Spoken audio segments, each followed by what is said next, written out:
You ever bite into something that instantly takes you back in time? Maybe your grandma's pear preserves or a berry pie made from fruit picked right in the backyard. There's something about those old flavors, the ones that didn't come from a store, but from the earth, from hands that knew how to care for it. Now imagine a place where those flavors still exist. Not in some fancy food magazine or trendy farmer's market, but in the quiet, tucked-away homesteads of the Amish, where fruit grows like it used to, where every bite tells a story. I want to show you 10 fruits the Amish still grow, fruits you probably haven't seen in decades, maybe ever. And we'll talk about why they've held on to them, even when the rest of the world let them go. Medlar, Mespelis germanica. Now, here's a strange little thing. The medlar looks like an apple that gave up halfway through growing. Kinda wrinkled, with a brown skin and an open end like it's missing a cap. Most folks wouldn't touch it. But the Amish? They know its secret. You don't eat a medlar off the tree. You let it sit until it softens, what they call bledding. It starts to look like it's gone bad, but that's when it's perfect. The inside turns into this soft, spiced, almost caramel-like paste. Old-timers used to eat it with a spoon right out of the skin. Some Amish families still do. Others turn it into thick jams or add it to pies for a deep, warm flavor you just can't buy in stores. The medlar's been around since medieval times, and somehow it's still here, growing quietly in Amish orchards. Ground cherry, Physalis pruinosa. These little guys look like golden marbles wrapped in tissue paper. You peel back the husk, and inside is this yellow-orange fruit that tastes like vanilla met a pineapple.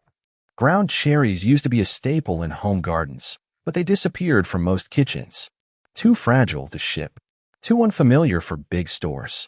But the Amish never stopped planting them. You'll find them in pies, jams, and even canned in sweet syrup. But more than anything, they're a childhood treat. Amish kids snack on them right out of the husk, chasing each other barefoot through the grass with sticky fingers. It's a fruit that feels like summer, simple, sweet, and fleeting. Seckle pear. Not your big OL store-bought pears. Seckles are small, about the size of an egg, with green skin speckled red. But let me tell you, they pack more sweetness than any pear you've ever tasted. They call them sugar pears, and in Amish homes they're prized. They hold up beautifully when canned, especially whole in spice syrup. Some families pickle them. Others dry them and store them for winter. What makes the seckle special isn't just the taste. It's the memories of harvest days with baskets full to the brim, of grandma slicing them up for a pie that filled the whole house with the scent of cinnamon. Isn't it something how the Amish hold on to these flavors? It's like they're guarding old family stories, passed down in jars and pies. Pawpaw Simina triloba. If you've never had a pawpaw, you're not alone. Most folks haven't. But this fruit, it's native to the Midwest, grows in shady woods, almost hidden. It looks a bit like a green potato, but when you open it up, oh man, the flesh is yellow and creamy, with a taste somewhere between banana, mango, and melon. Soft as custard. The problem? Pawpaws don't ship. They bruise easy and spoil fast, so you'll never see them at a grocery store. But in Amish country, they're gathered with care. Some families make pawpaw ice cream. Others bake it into soft breads. Many just eat it fresh, right off the tree. It's a fruit that doesn't ask for much, just a bit of patience. And in return, it gives a taste of the forest, wild and untouched. Black currant, Ribes nigrum. There was a time in America when you couldn't grow black currants, banned because they spread a tree disease. Most people forgot about them. But the Amish, they remembered. These little blackberries are tart, rich, and deeply flavorful. They're not a snacking fruit, you cook with them. Turn them into syrups, jellies, or old-fashioned medicinal tonics. Amish families grow them in tidy rows, tucked near the edge of their gardens. When the cold months come, black currant syrup becomes the go-to for colds and coughs. A spoonful in hot water, maybe with a bit of honey. It's not just a fruit, it's tradition and healing, and the quiet kind of wisdom that comes from listening to nature. Damson plum.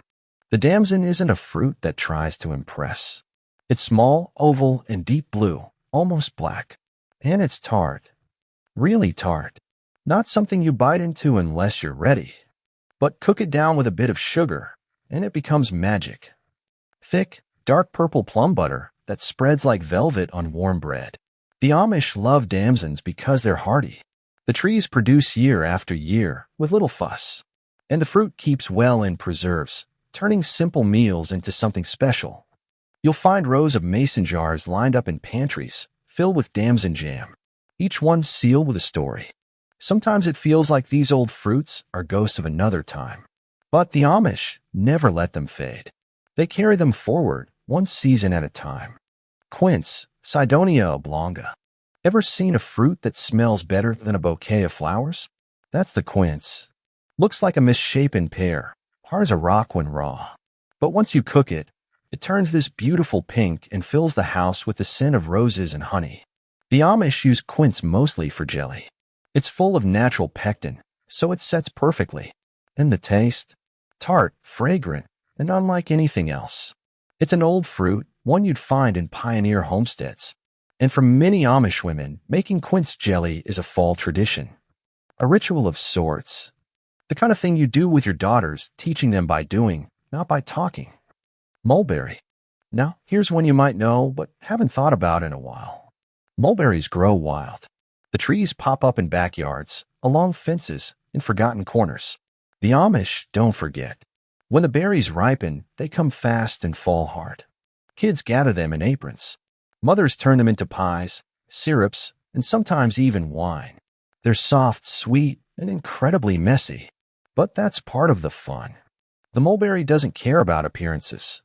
It just shows up every summer like a good friend you didn't know you missed. Crabapple, heirloom varieties. Crabapples have gotten a bad rap. Too sour, too small, too much work. But ask an Amish farmer, and he'll tell you they're one of the best trees to have, especially the old kinds. Dolgo, chestnut, Whitney. These crabapples are full of flavor, perfect for cider, vinegar, and bright red jelly that practically glows in the jar. They grow strong, resist pests, and bloom with stunning flowers in the spring. They're not just useful, they're beautiful. And in Amish communities, beauty and function go hand in hand.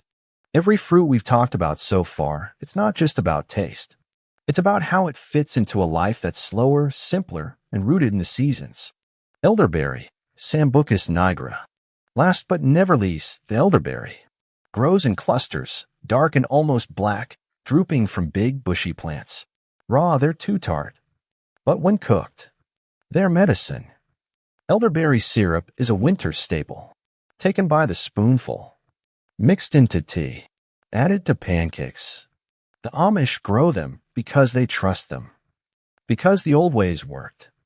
Because you didn't run to the pharmacy every time someone sneezed. You walked to the pantry. And elderberries give back. Season after season. Quietly, steadily. The thing is, these fruits aren't rare because they're exotic. They're rare because we forgot them. We chased after convenience, shelf life, and profits. But the Amish, they stayed with the land. With the flavors that take time. The ones that don't always look perfect, but always taste like home. In every orchard row, there's a memory, a reason, a purpose, and a reminder that the best things in life often don't come wrapped in plastic. These fruits aren't just food. They're pieces of a world where family, tradition, and patience still matter. A world that doesn't rush the harvest, that takes joy in the jar, the pie, the spoonful. And maybe, just maybe, they're showing us that what's old doesn't have to be forgotten. It can be planted, tended, and tasted again and again.